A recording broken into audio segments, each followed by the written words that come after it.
Despite the insanity of the night, I did get my New Year's kiss. Levi made sure to make it memorable. He stopped to grab my coat, a detail I would have forgotten, before leading me outside a few minutes before midnight. "This is going to be our best year yet." He leaned in, planting a tiny kiss on my lips. "The best." The fireworks started as he kissed me again. By the time I stepped back, breathless, the show was in full force. I didn't know New Orleans did fireworks on New Year's. I had to talk loudly over the explosive noise. He grinned. "They don't." "You mean, this is you?"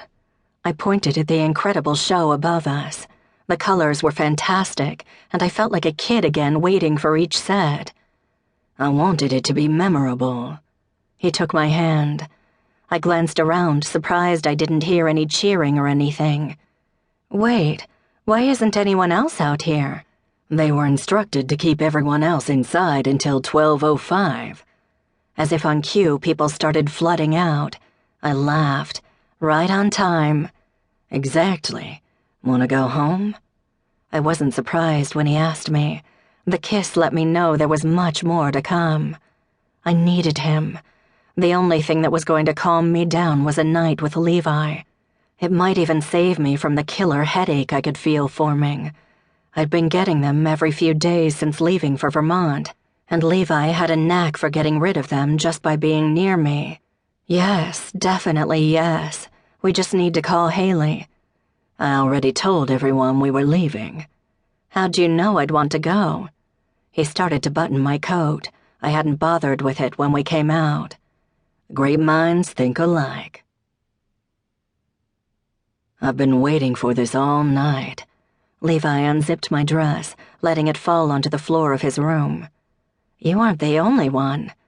I unbuttoned his shirt and pulled his white t-shirt over his head. I ran my hands down his chest, still marveling at how muscular he was.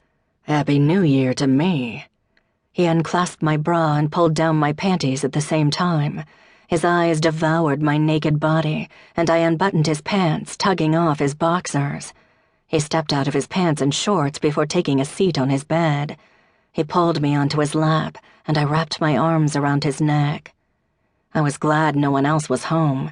It was impossible to be quiet with Levi. It was made even harder when I felt his firm wings under my hands. Usually he warned me when he was going to transform, but he surprised me. I opened my eyes to see his eyes completely black. He moved faster, and I dug my nails into his back. He brought me over the edge and joined me moments later. I leaned forward into his chest. He kissed the top of my head. "How did I make it my whole life without you?" "Hard to believe, huh?" "You know it." We got under his sheets, and I hoped the feeling of physical completeness would be enough to get me to sleep. At least my headache was gone. 2 hours later, I was still wide awake and incredibly thirsty. I needed a glass of water. I slipped out of Levi's arms and legs. It was no easy feat. He had me all tangled up. If I opened my suitcase, I'd wake Levi, so I grabbed my underwear and Levi's dress shirt. I'd heard everyone come in, but the only one staying in the living room was Haley, and she was probably sound asleep. I eased the door open quietly and closed it as silently as I could. Haley left a lamp on, but the apartment was eerily quiet. I poured myself a glass of water from the pitcher in the fridge. "Allie?" Haley called sleepily. "Yeah, sorry if I woke you up." "It's not a problem." She sat up. "But, nice outfit." I laughed and took a seat on the couch next to her, using her blanket to cover my legs. I didn't want to wake Levi opening my suitcase. "You know, you could probably unpack. I'm sure Levi would be thrilled to give you some drawer space." "I'm not moving in with him. I like living with you. You don't have to."